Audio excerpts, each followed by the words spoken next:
తెలంగాణ భవన్లో BRS working president KTR మాట్లాడుతున్నారు. ఆ లైవ్ చూద్దాం. మనందరికీ కూడా తెలుసు. అందుకే తెలంగాణ యువతకు, తెలంగాణలోని ప్రతి తల్లి తండ్రికి కేసీఆర్ గారి నాయకత్వంలో తెలంగాణ రాష్ట్రం సాధించిన ప్రగతి, తెలంగాణ రాష్ట్రం ముఖ్యంగా ఉపాధి కల్పన రంగంలో సాధించిన విజయాలను ఒక్కసారి తిరిగి గుర్తు చేయాల్సిన బాధ్యత మా మీద ఉన్నది. కాబట్టి మీ ద్వారా వారి దృష్టికి కొన్ని విషయాలు నేను తీసుకొని పోయే ప్రయత్నం చేస్తాను.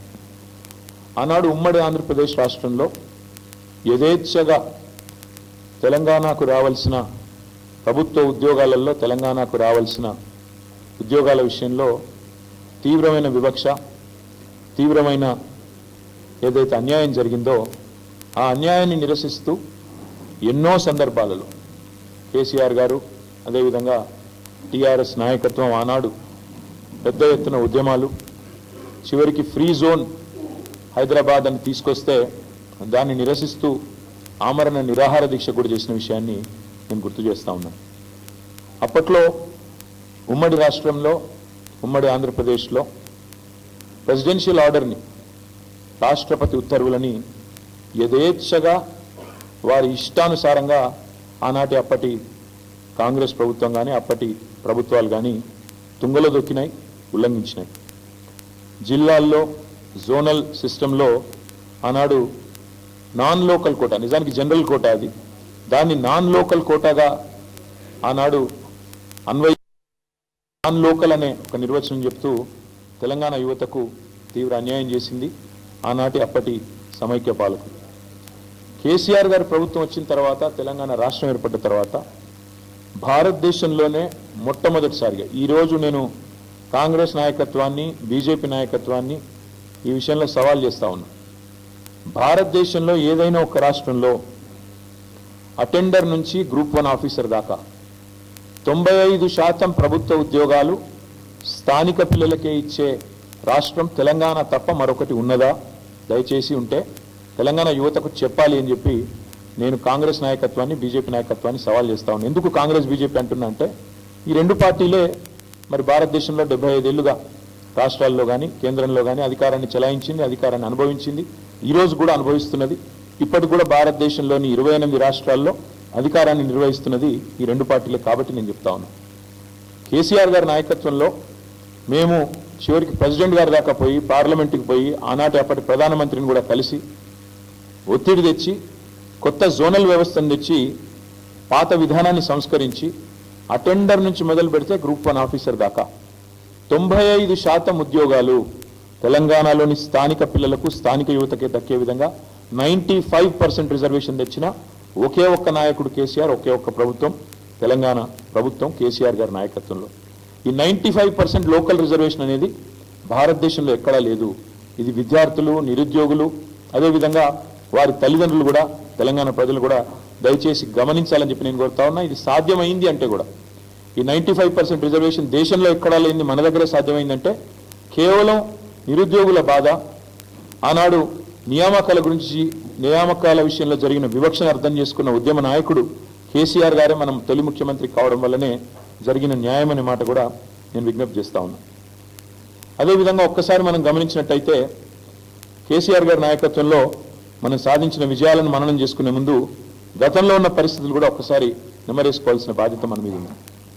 2014 నుంచి 2023 డిసెంబర్ దాకా కేసీఆర్ గారి ప్రభుత్వం 9.5 ఏళ్ల పాటు ఉంది. కానీ సరిగ్గా మాకంటే ముందు 10 ఏళ్ల పాటు ఉమ్మడి ఆంధ్రప్రదేశ్లో కాంగ్రెస్ ప్రభుత్వం ఉన్నది. 2004 నుంచి 2014 దాకా కాంగ్రెస్ ప్రభుత్వమే ఉన్నది. మరి కాంగ్రెస్ ప్రభుత్వ హయాంలో 2004 నుంచి 2014 వరకు ఆనాడు ఉమ్మడి ఆంధ్రప్రదేశ్లోని 23 జిల్లాల్లో, తెలంగాణలోని 10 జిల్లాలు, ఆంధ్ర ప్రాంతంలోని 13 జిల్లాలు, ఆంధ్ర రాయలసీమ ప్రాంతంలోని 13 జిల్లాలు మొత్తం కలిపి 10 ఏళ్లలో వారు ఏపీపీఎస్సీ ద్వారా, అదేవిధంగా ఇతరత్ర మొత్తం ప్రభుత్వ ఉద్యోగాల భర్తీ ఎంత చేసినారయ్యా 10 ఏళ్లలో కాంగ్రెస్ ప్రభుత్వం అంటే 24,086 పోస్టులు మాత్రమే. యునైటెడ్ ఏపీలో, ఉమ్మడి ఆంధ్రప్రదేశ్లో మాకంటే ముందున్న కాంగ్రెస్ ప్రభుత్వం 2004 నుంచి 2014 వరకు చేసిన మొత్తం నియామకాల భర్తీ కేవలం 24,086. అందులో తెలంగాణ వాటా 42% అనుకుంటే, ఎందుకంటే 58-42 రేషియోలో పంపకాలు జరిగినాయి కాబట్టి 42% అనుకుంటే తెలంగాణ వాటా తెలంగాణలోని 10 జిల్లాలకు దక్కింది కేవలం 10,080 ఉద్యోగాలు మాత్రమే. మళ్ళొక్కసారి నేను చెప్తా ఉన్నా, 10 ఏళ్లలో తెలంగాణకు ఘనత వహించిన కాంగ్రెస్ ప్రభుత్వ హయాంలో 2004 నుంచి 2014 వరకు తెలంగాణకు దక్కింది ప్రభుత్వ ఉద్యోగాల్లో నియామకాలు జరిపింది కేవలం 10,000. 10 సంవత్సరాల్లో 10,000 అంటే సంవత్సరానికి 1000 ఉద్యోగాలు మాత్రమే. కానీ అదే కేసీఆర్ గారు ప్రభుత్వం ఏం చేసింది? ఇవాళ కొంతమంది మిత్రులు మాట్లాడుతుంటారు, కేసీఆర్ గారు ఉద్యోగ నియామకాలే చేయలేదు, అసలు జరగనే లేదు, ఏమీ కానేలేదు అని మాట్లాడుతూ ఉంటారు. కేసీఆర్ ప్రభుత్వం చేసింది ఏంటి అంటే, కేసీఆర్ ప్రభుత్వం చేసింది ఇది. ఏం చేసింది? పరిపాలనా అనుమతులు కేసీఆర్ గారి ప్రభుత్వ హయాంలో అడ్మినిస్ట్రేటివ్ శాంక్షన్ కొత్త ఉద్యోగాల భర్తీకి ప్రభుత్వంలో మేము ఇచ్చింది మొత్తం అనుమతి 2,32,308 ఉద్యోగాలు. నేను ఈ పేపర్లన్నీ మీకు ఇస్తాను, మీరు అందరూ కూడా చూసుకోవచ్చు, తర్వాత సవివరంగా చూసుకోవచ్చు. 2,32,308 ఉద్యోగాలు పరిపాలన అనుమతులు ఇవ్వడం జరిగింది. అందులో ఈ 2,32,308 ఉద్యోగాలకు గాను నోటిఫికేషన్ జారీ చేసింది 2,02,735 ఉద్యోగాలకు నోటిఫికేషన్ జారీ చేయడం జరిగింది.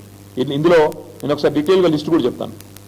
ఇందులో Telangana state public service commission ద్వారా అనుమతి ఇచ్చింది 60,918, నోటిఫికేషన్ జారీ చేసింది 54,015 ఉద్యోగాలు, భర్తీ చేసింది 35,250 ఉద్యోగాలు, ఇంకా ఒక 18,765 ఉద్యోగాలు ప్రక్రియలో కొనసాగుతూ ఉన్నాయి.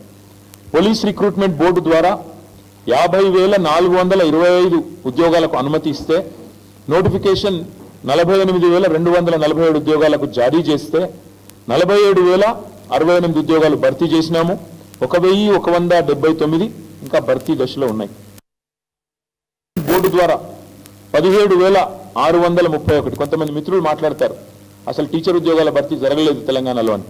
గురుకుల్ రిక్రూట్మెంట్ బోర్డు ద్వారా 17,631